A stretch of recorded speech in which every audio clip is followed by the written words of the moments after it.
ಹಚ್ಕೊಂಡು ಬಂದಂಥವ್ರು, ಅದರಲ್ಲೂ ಇಲ್ಲಿಯವ್ರು ಬಿಟ್ಟು ಕೊಟ್ಟಿರಲಿಲ್ಲ ಅವರು BDCC ಬ್ಯಾಂಕ್ ಅಧ್ಯಕ್ಷಗಿರಿಯನ್ನು ಹೇಗಾದರೂ ಮಾಡಿ ಕಸ್ಕೊಂಡಿದ್ದರು ಎಲ್ಲರ ಕಡೆಯಿಂದ.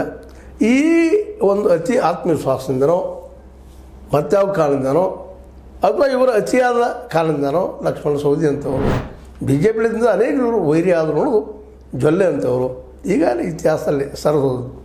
ಹೀಗಾಗಿ ವಿಶೇಷವಾಗಿ ಇವತ್ತು ಏಕಾಂಗಿಯಾಗಿ ನಮಗೆ ಈ ರಮೇಶ್ ಕತ್ತಿಯವರು ಕಾಣ್ತಾ ಇದ್ದಾರೆ. ಅವರು ಅಣ್ಣನ ಮಗ ಉಮೇಶ್ ಕತ್ತಿಯವರ ಮಗ ನಿಖಿಲ್ ಕತ್ತಿಯವರು ಇವರೆಲ್ಲ ಏಕಾಂಗಿ ಆದರೆ ಫ್ಯಾಮ್ಲಿ ಅಂಥೇಳಿ ಬೇರೆ ಸಂಶಯ ಬರುವುದರ ಅಷ್ಟರಲ್ಲೇ ಒಂದಿಷ್ಟು ಹೊಸ ಬೆಳವಣಿಗೆಗಳು ಆಗ್ತಾಯಿದ್ದಾವೆ.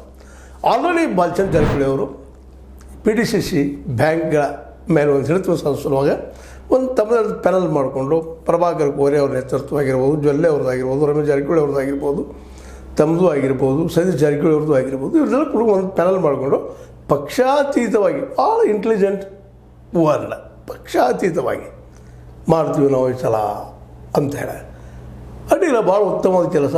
ಯಾಕಂದ್ರೆ ರೈತರ ಕೆಲಸ ಪಕ್ಷಾತೀತವಾಗಿ ಮಾಡಬೇಕಾಗಿದ್ದು ಸತ್ಯನದು, ಅದನ್ನು ಮಾಡ್ತಾಯಿದ್ದೀವಿ ಅಂಥೇಳಿ ನಿಧಾನಕ್ಕೆ ತಮ್ಮ ಅಣ್ಣ ಸತೀಶ್ ಅವರ ಮಗ ರಾಹುಲ್ ಜಾರಕಿಹೊಳಿ ಅವರನ್ನು ಈ ನಿರ್ದೇಶಕ ಸ್ಥಾನಕ್ಕೆ ತರುವಂಥ ಪ್ರಯತ್ನ ನಡೆಸಿದರು. ಇದು ಡೆವಲಪ್ಮೆಂಟ್ ನಡೀತಾ ಇದೆ, ಬೆಲೆಗಳು ಭೇಟಿ ಆಗ್ತಾ ಇದ್ದಾರೆ. ಎಲ್ಲರೂ ಯಾರು ನಿಲ್ಲಬೇಕಂತ ಬಯಸ್ತಾರೆ ನಿರ್ದೇಶಕರು, ಅವರು ತಮ್ಮ ಕೆಲಸವನ್ನು ಸ್ಟಾರ್ಟ್ ಮಾಡಿದ್ದಾರೆ ಆಲ್ರೆಡಿ.